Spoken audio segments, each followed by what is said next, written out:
बिस्मिल्लाहिर्रहमानिर्रहीम। Financial reporting lecture number 9। आज का जो चैप्टर है, न्यू चैप्टर है, structure of balance sheet and statement of cash flows.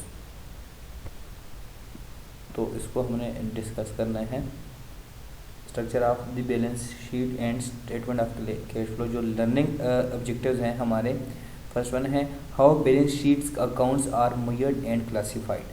जो बैलेंस शीट के अकाउंट है उसको मेजर कैसे करते हैं और उसको क्लासीफाई कैसे कर दिया जाता है। सेकंड वन है how balance sheet information is used. And third one है balance sheet terminology and format outside the US. तो आज के लेक्चर में हमने इन तीनों को डिस्कस करना है, ठीक है। और उसके अलावा जो है how foot notes add your understanding of the firm's accounting policies, subsequent events and related party transaction. और जो ऑब्जेक्टिव नंबर 5 है how successive balance sheet and the income statement can be use to identify cash inflows and outflows. और 6 one है how the cash flow statement can be use to explain changes in the successive balance sheet. और जो second last है the distinction between operating, investing and financing sources and uses of cash. और जो last one है how changes in current asset and current liability accounts can be use to compute cash flows from operation from accrual earning. तो इसको आज हमारी discussion है। तो first one देखते हैं elements of the balance sheet कि बैलेंस शीट के एलिमेंट्स कौन कौन से हैं। सबसे पहले आपको पता है अकाउंटिंग इक्वेशन के बारे में, जो कि asset is equal to liability plus owner equity. अब जो एसेट्स हैं इसमें कौन कौन से आती हैं, how the money is invested, ठीक है, कि मनी को हमने कहाँ कहाँ पे इन्वेस्ट करिए। देखिए probable future economic benefit asset जो है ऑब्टेन फ्रॉम पास्ट ट्रांजैक्शन और इवेंट, इससे हमें जो हमारे पास एसेट आ जाते हैं।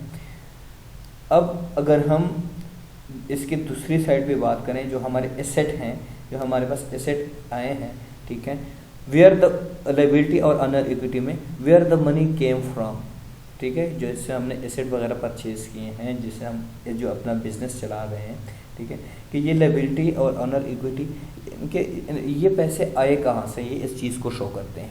अब लायबिलिटीज़ की अगर हम बात करें, लायबिलिटी क्या है, probable future sacrifices of economic benefits. ये क्या है कि फ्यूचर सेक्रीफाइसेस हैं ऑफ इकोनॉमिक बेनिफिट जो कि हमारे एसेट्स हैं यहाँ पे। अराइजिंग फ्रॉम प्रेजेंट ओब्लिगेशन, जो लायबिलिटी है ये प्रेजेंट ओब्लिगेशन से अराइज होती हैं। अब to transfer asset or provide services in the future is a result of past transaction or event. तो इससे क्या है हमारे पास लायबिलिटी आ जाती है। यहाँ पे इक्विटी की अगर बात करें, the residual interest in net asset, ठीक है, तो इसको आगे भी 1 बाय 1 डिस्कस करते हैं बैलेंस शीट इंफॉर्मेशन में। तो फर्स्ट वन है balance sheet information. Asset is equal to liability plus owner equity, ये हमारे पास बैलेंस शीट है, ठीक है। It helps and at assess returns, rates of return, ठीक हो गया। कैपिटल स्ट्रक्चर जिसमें ROA एंड ROCE, और कैपिटल स्ट्रक्चर में डेट वर्सेस इक्विटी। अगर लिक्विडिटी की बात करें, कैश कन्वर्जन, सॉल्वेंसी की बात करें, एबिलिटी टू पे डेट, और फ्लेक्सिबिलिटी ऑपरेटिंग एंड फाइनेंशियल, ठीक है। तो इनको हमने आगे 1 बाय 1 डिस्कस भी करना है। तो बैलेंस शीट मेजरमेंट कन्वेंशन, उसी तरह जो हमारे पास अकाउंटिंग इक्वेशन है asset is equal to liability plus owner equity, ये हम मेजरमेंट कैसे करते हैं, इसकी मेथड हम हमारे पास क्या है, जब हम एसेट लायबिलिटी इक्विटी की जो मेजरमेंट करते हैं या, तो उसके लिए हमारे पास कौन कौन से मेथड हैं। सबसे पहले हिस्टोरिकल कास्ट, करंट कास्ट जो फेयर वैल्यू है, नेट रियलाइजेशन वैल्यू, और डिस्काउंट प्रेजेंट वैल्यू। तो इसके बेस पे हम जो है अपने एसेट या कास्ट वगैरह को हम वो मेजर करते हैं, ठीक है। तो इन सब को हमने 1 बाय 1 डिस्कस करना है।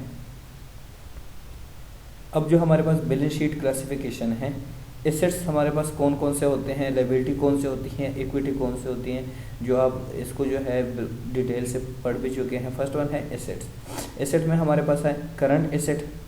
करंट एसेट कौन कौन से होते हैं, जैसे आपको पता है जिनका ड्यूरेशन जो है हमारे पास 1 साल से कम होते हैं, ठीक है। उसके बाद हमारे पास फिक्स्ड एसेट होते हैं, जिसमें प्रॉपर्टी, प्लांट एंड इक्विपमेंट होते हैं। या उसके बाद हमारे पास इन्वेस्टमेंट्स होती हैं, या इसके अलावा अदर एसेट होते हैं, जो कि एसेट की डिफिनीशन हमने पढ़ ली उसके हिसाब से। अगर इसी तरह लायबिलिटी की बात करें, करंट लायबिलिटी है, जैसे करंट एसेट की बात की, जो 1 साल के अंदर अंदर हम क्या करते हैं, इसको यूज़ करते हैं। और अगर लायबिलिटी की बात करें, करंट लायबिलिटी जो कि हम हमारे 1 साल के अंदर अंदर हमने उसको वापस करने हैं और ये लायबिलिटी ख़त्म करनी है। उसके बाद लॉन्ग टर्म डेट है, मतलब जो कि 1 साल से ज़्यादा है, और इसके अलावा अदर भी लायबिलिटी होती हैं। इसके अलावा जो इक्विटी की अगर हम बात करें, इसमें प्रेफर्ड इन कॉमन स्टॉक है, एडिशनल पेड इन कैपिटल है और रिटेन अर्निंग है, ठीक है, और प्रॉफिट वगैरह ये सारी चीज़ें इसी में ऐड हो जाती हैं इक्विटी में, रिटेन अर्निंग। तो ये तो क्लासिफिकेशन बात होगी जो जस्ट एक सिंपल ओवरव्यू है। आगे अगर हम बात करें balance sheet classification, current asset की बात करें, तो करंट एसेट हमारे पास कौन कौन से हैं और इसकी वैल्यू हम कैसे देखते हैं। तो ये एग्जांपल है, इस एक एग्जांपल के थ्रू हम इसको आगे लेके जाएंगे। अगले जो हमारे जो लेक्चर होंगे उसमें भी हम डिस्कस करेंगे। तो फर्स्ट वन है हमारे पास यहाँ पे देखिए, Motorola incorporation and consolidated subsidiaries 4.1 balance sheet है। ये जो बैलेंस शीट है, ये जो वैल्यू जितनी भी गिवन है ये मिलियन में गिवन है और ये डॉलर में है, ठीक है। ये सारी जो है ये वैल्यू मिलियन में गिवन होगी एसेट की। अब ये हमारे पास यहाँ पे 2 ईयर्स लिए हैं, 2002 एंड 2001, दिसंबर 31। अब यहाँ पे हम करंट मार्केट वैल्यू देखें तो हमारे पास एसेट कितने हैं। करंट एसेट में हमारे पास कौन कौन से हैं, कैश एंड कैश इक्विवेलेंट हमारे कौन से हैं, $6507 है, और 6082 मतलब 6082 2001 में है और 2002 में 6507। अगर इसी तरह ये है हमारे पास करंट मार्केट वैल्यू है, ठीक है, जो कि मतलब कैश जो है वो तो करंट मार्केट वैल्यू, जो आपके पास कैश है वो करंट मार्केट वैल्यू होती है। अमोर्टाइज्ड कास्ट और current market value, short term investment जो है आपके पास, जो शॉर्ट टर्म इन्वेस्टमेंट है उसको करंट मार्केट वैल्यू के साथ आप देखते हैं, और जो उसको हम अमोर्टाइज कास्ट भी कह सकते हैं, वो कौन से हैं, 59 है आपके 2002 में। अगर 2001 की बात करें तो $80 है। उसके बाद करंट मार्केट वैल्यू की अगर हम बात करें, ठीक है, नेट रियलाइजेशन वैल्यू जो अकाउंट्स रिसीवेबल हैं नेट हमारे पास, वो 4437 2002 में है, 4583 2001 में है। इसी तरह अगर हम इन्वेंट्रीज की बात करें, इन्वेंट्रीज जो है हमारे पास यहाँ पे जो गिवन है वो 2756 है 2001 में, और 2000 में है हमारे पास 2002 में 2869। अब इसी तरह इन्वेंट्रीज जो है, इन्वेंट्री की बात हो गई। अब हम अगर बात करें डिफर्ड इनकम टैक्सेस जो है, इसकी वैल्यू है 2358 2002 में, और इसी तरह 2633 2001 में इसकी वैल्यू गिवन है। अदर करंट एसेट जो है वो 2001 में जो है 1015 है और 2002 में 904 है। तो टोटल करंट एसेट हमारे पास आ रहे हैं, ठीक है। इनको अगर हम प्लस करें, 2001 में हमारे पास है 17,149 और 2002 में 17,134 है। अब यहाँ पे अगर आप बात करें लोअर आर हिस्टोरिकल कास्ट और करंट मार्केट वैल्यू, देखिए अब जो करंट मार्केट के हिसाब से देखें, ठीक है, तो इसकी वैल्यू और आ जाएगी, ठीक है, जो मतलब हम करंट मार्केट है। अगर इसको हम फिर नेक्स्ट में लेके जाएं अगले साल, तो एक्सपेक्टेड वैल्यू जो अगर हम निकालें तो उसकी वैल्यू डिफर आ जाएगी, ठीक है। तो यहाँ पे हम देखते हैं अदर एसेट की बात। ये तो हमने पिछले अगर स्लाइड में हम देखें, हमने बात की यहाँ पे करंट एसेट की। अब करंट एसेट के अलावा जो अदर एसेट हैं उसको देखते हैं बैलेंस शीट क्लासिफिकेशन में। वही सेम कंपनी की हम बात कर रहे हैं, ठीक है, 2000 और 2002 में जो टोटल करंट एसेट हमारे पास, पिछले स्लाइड की बात हो रही है, जो आए थे हमारे पास 2001 में 17,149 और 2002 में हमारे पास 17,134। ये हमारे पास टोटल करंट एसेट आए थे। अब यहाँ पे जो हमारे पास टोटल करंट एसेट, अब यहाँ पे हमारे पास कुछ फिक्स्ड एसेट भी हैं और अदर एसेट की अगर हम बात करें वो भी हैं। तो देखें हमारे पास प्रॉपर्टी प्लांट एंड इक्विपमेंट की जो नेट वैल्यू है वो है 8,913, ये मिलियन में है, ठीक है, डॉलर में है, ये 2001। और 2002 में जो है हमारे पास इसकी वैल्यू कम है, 6,104 है। इसी तरह इन्वेस्टमेंट की भी वैल्यू गिवन है 2001 में और 2002 में। 2001 में इसकी वैल्यू है इन्वेस्टमेंट जो है 2,954 और 2000 में 2,053 है। इसके अलावा डिफर्ड इनकम टैक्सेस जो है इसकी भी हमारे पास वैल्यू गिवन है। और इसके अलावा अदर एसेट की जो वैल्यू है वो भी, अदर एसेट की वैल्यू 2001 में गिवन है हमारे पास 3,230 और 2002 में जो है 2,749। अब अगर 2001 में जो है ये वैल्यू सारी हम जमा करेंगे 17, 8,000, 2,000, 1,000, 3,000, इन सब की वैल्यू को हम प्लस करेंगे तो हमारे पास जो 2001 में जो वैल्यू आ रही है टोटल 33,398 डॉलर, ठीक है, ये मिलियन में गिवन है हमारे पास। टोटल एसेट की वैल्यू हमारे पास ये आ जाएगी। इसी तरह अगर हम 2002 की बात करें तो 2002 में भी इन सब की वैल्यू को हम प्लस करेंगे। प्लस करने के बाद हमारे पास टोटल एसेट आ जाएंगे 2002 में। अब यहाँ पे हमारे पास historical cost minus accumulated depreciation, ठीक है, इसकी ये जो है मतलब historical cost minus accumulated depreciation, ये माइनस करके ये वैल्यू हमने यहाँ पे लिखी है। Except that the fair market values is used when impaired. अगर हम फेयर मार्केट वैल्यू की बात करें, ठीक है, तो इसके अलावा की हम बात करें तो हमारे पास ये वैल्यू आ जाती है, ठीक है, मतलब इसमें डिप्रिसिएशन को माइनस किया हुआ है, ठीक है, उसके बाद जो है हमारे पास ये वैल्यू आई है।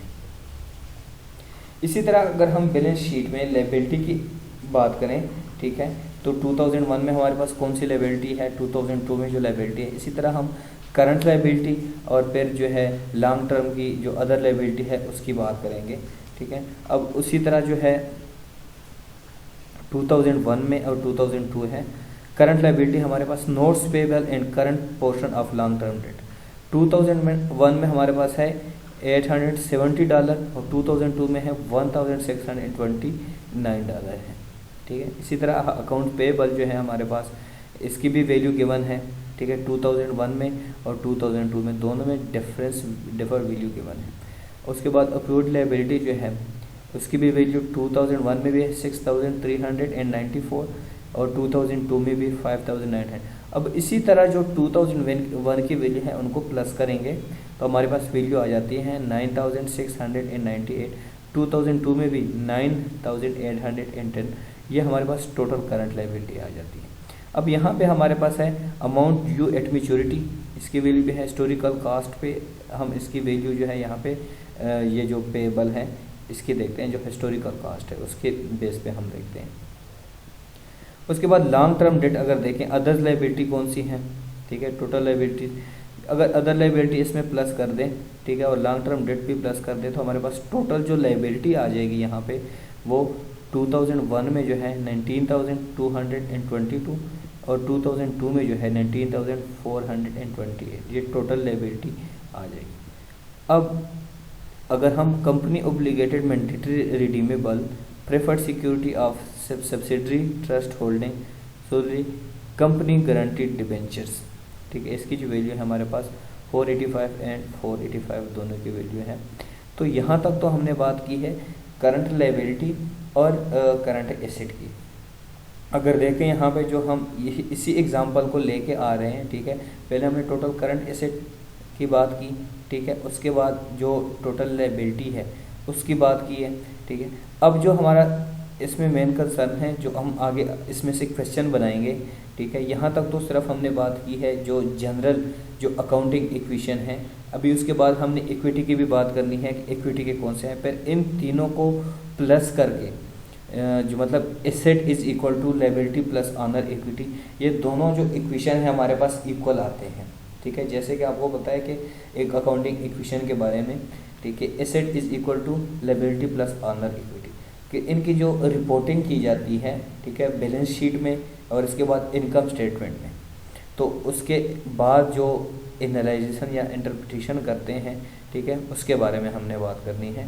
तो ये तो बात थी इस लेक्चर में जस्ट इंट्रोडक्शन एसेट्स की, ठीक है, कि करंट एसेट कौन से हैं और करंट लाइबिलिटी कौन सी है, और फिर उसके अलावा जो हमारे लॉन्ग टर्म एसेट और लॉन्ग टर्म लाइबिलिटी उसके बाद।